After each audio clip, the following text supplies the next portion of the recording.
Hey Royals, this is Mademoiselle Mosley again.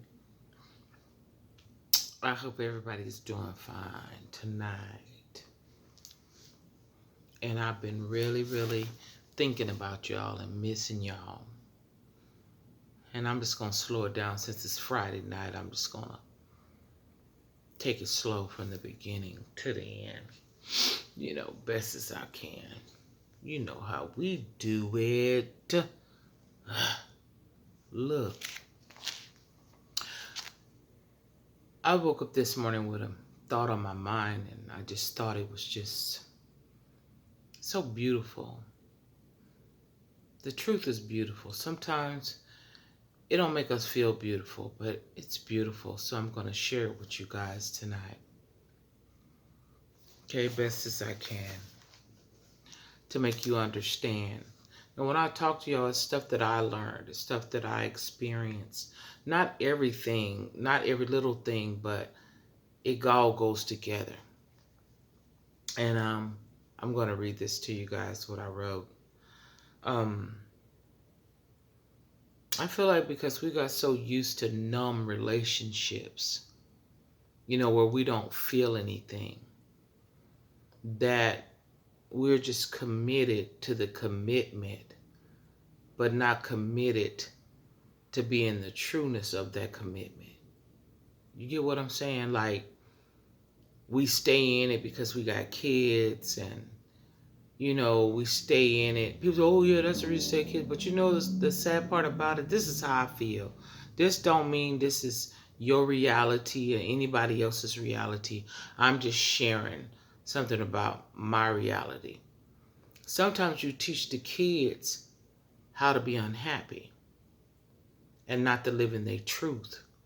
And when I'm talking about happiness, I'm not talking about we're not skinning and grinning all the time and jump up and down and hooray, it's a big old party. But in the reality of the relationships and how we got bound in these relationships, because all our relationships didn't get bound off of love. And I'm not talking about the love as a feeling. I'm talking about love as a commitment and an understanding, because most of the times we never had a conversation with the person before we committed. We didn't talk about our hopes, our dreams, our aspirations. We didn't talk about our traumas and the dramas. And most of the time we went into relationships sick, not healed. And that's why we bonded, of the sickness, not of the healing. When you bond in the healing, it's different than when you bond in trauma. You know. So let me dig a little deeper. Okay. But the sad thing to me is that when we find somebody that we truly love, I mean that knowing, that knowing, it because you've never felt that way before. And when I say felt, I don't mean like um those little giggly poo things. That's not what I'm talking about. But there's a strong sense of pulling to this person. So and when you feel this way, just because the man or the woman don't look like an approval to your homeboys or your homegirls, you don't even want to commit to it. You don't even want to get into it. You feel like, oh, they're going to say something about me. It don't matter what people say about you when you know that this person is for you, loving you, caring for you. Because if they have that opportunity, that chance, they will probably do it. But they're telling you not to do it because they don't want to see you get through it. They rather see you go through all those trials and tribulations that they're going through so they have something to talk about. They don't want you over here happy and loving each other when they don't even know what love is. They still worried about, the material things in this world that it's not going to be able to take care of us, not going to be able to truly love us or give us anything. So let's go a little deeper. Now, when you find this great connection, sometimes we'll disconnect on grounds of, oh, he's skinny, or oh, she too fat, or and uh stupid stuff. That physical thing is stupid, but what embodies the person is what you really want to look for. You see what I'm saying? Because you could be with a beautiful hellion, somebody that's giving you pure hell, but they look like heaven. And I'm not telling you to get somebody that you're not attracted to.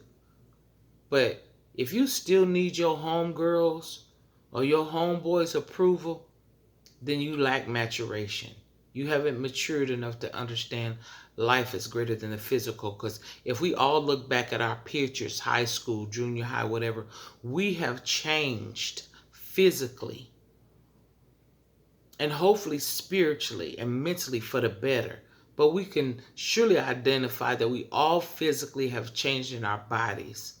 So your body is not going to stay the same. So if you're marrying somebody for their physical aspects of life, you just might as well get ready to break up. If you don't understand that changes. It can get better. It can get worse. We take these vows. And most people don't understand what those vows is. Because people are not living in the spirit. People are living in the flesh, financial, material, physical. They don't understand anything about the embodiment of the spiritual aspect of life that is greater, that can bring you those things and more. But the thing about it is, the only thing that you will remember and embody is the trueness of how you feel and understand that this life is temporary. But if you got a connection, a spiritual connection with somebody that's real, it doesn't matter what other people think or feel.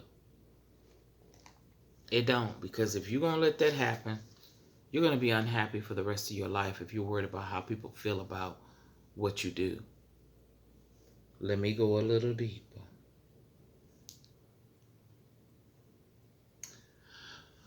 Yeah, so it's like, I don't worry about what people think about, what I do or who I'm with. And, being that I'm not with anybody right at this point in time, but that's neither here nor there. But, we always talk about, giving people, oh, he got money, or, but the thing that about it is, it doesn't mean, do you have peace? To say the least, peace is priceless. It's priceless to have peace in your life, especially in your home. If you don't have peace when you go home and lay your head down, if it ain't this thing, is that thing, oh my God, that's not living to me. When you don't have peace, that is not living at all. When you do not have peace. So if you found someone that you love and that loves you and treating you right and loving you and taking care of you, taking care of them, be true. Be true to it. If it ain't what you want, do what you do with it. Handle it how you handle it. I ain't telling nobody to stay, leave, or go. But you know what it is. So I hope that helped you guys. Like, share, and subscribe. Until next time, get it before it gets you. I'm out.